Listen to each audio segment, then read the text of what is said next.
Fear usually announces itself with noise, with sudden violence, with something that jumps out of the dark. But the most dangerous fear doesn't move at all. It waits. As your boat drifts through the narrow canals, the city disappears behind you. Not suddenly, but gradually. Sounds fade, colors dull. The water grows thick and opaque, reflecting almost nothing. The air feels heavier, as if it has stopped circulating. You expect to hear insects, birds, something alive, but there is mostly silence.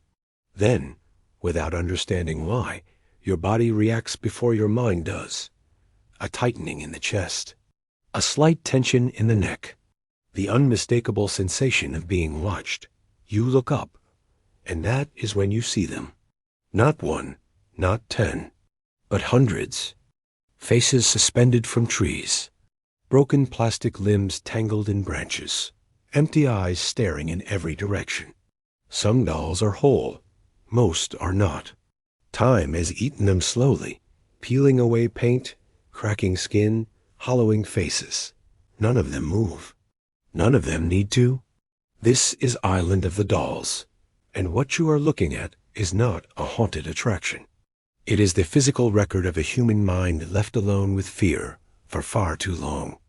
To understand how such a place could exist, you must understand Xochimilco, not as a tourist destination, but as a forgotten system.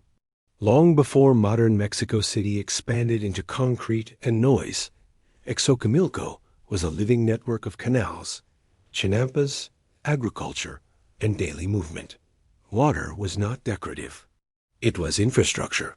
People lived on it, worked on it, depended on it. But modernity does not preserve systems it no longer needs. Roads replaced canals, trucks replaced boats, and slowly, entire sections of Xochimilco were left behind. Some canals became shallow, others stagnant. Others were simply ignored, growing darker and quieter each year. In these forgotten stretches, isolation becomes easy. Not dramatic isolation. Quiet isolation. The kind where no one notices when someone disappears. Somewhere in that silence, a small artificial island existed. Insignificant, muddy, barely stable. No history. No meaning. Until someone chose it as a place to vanish. That place did not become strange overnight. It became strange because no one was there to stop it from becoming strange. Don Julián Santana was not a mythic figure. He did not arrive as a hermit prophet or a madman. He was ordinary, and that is the most unsettling part. He chose isolation gradually.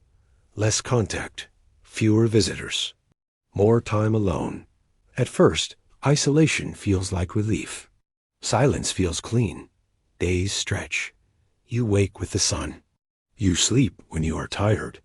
But over years, isolation begins to erase reference points. Without other people, your thoughts are never challenged. Without mirrors, you stop noticing change. Without conversation, memory becomes unreliable. Emotions echo longer than they should. Small fears grow larger because nothing interrupts them. A human mind is social by design. Remove that design, and the system begins to behave unpredictably. Don Julián lived like this for years. His world became the island. His routines became law. And then something happened that his isolated mind could not process alone. Finding the body of a drowned child is not something the mind easily absorbs, especially when it happens in silence. No witnesses, no closure, no explanation. According to Don Julián, the girl appeared in the water near his island, already dead.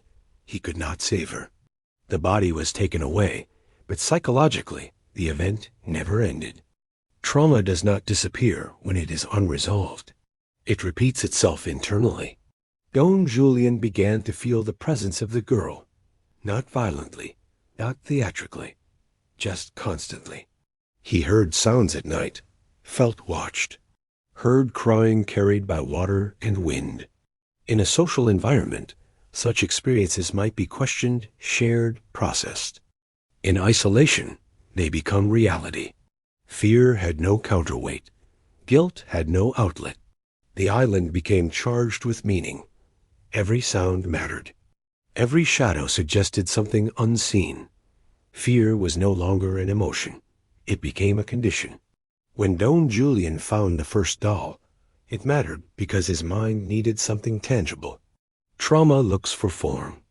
The doll became a symbol, not because of what it was, but because of what it represented: childhood, vulnerability, loss.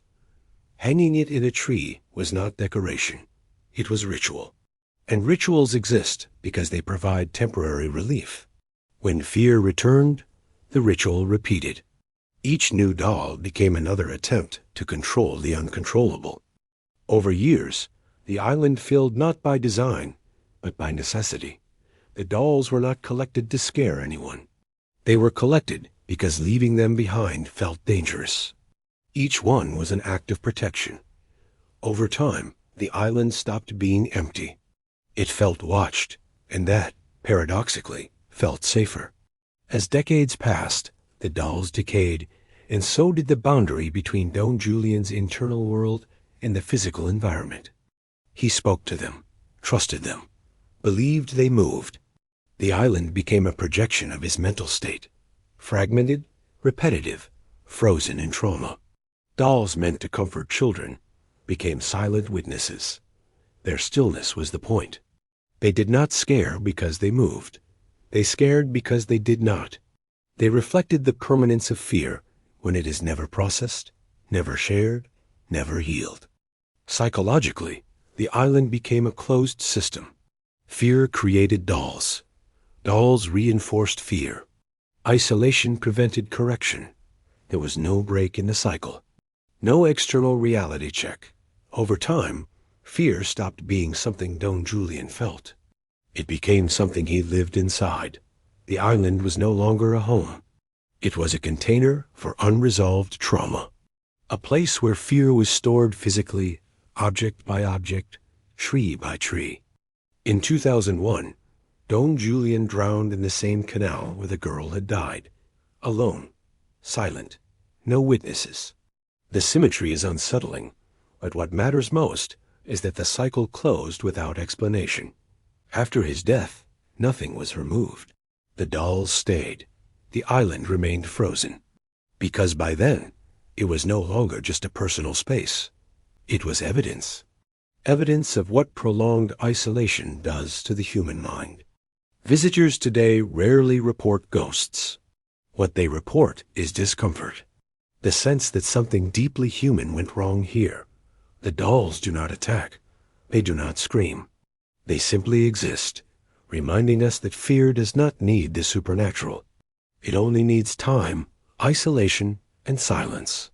The island of the dolls is not frightening because of spirits. It is frightening because it shows how easily a mind can build a prison when left alone too long. The island of the dolls was not built to terrify. It was built to survive fear. And that is what makes it unbearable. Because it proves that the darkest places on earth are not created by monsters, but by ordinary people, slowly, quietly, when no one is there to stop them.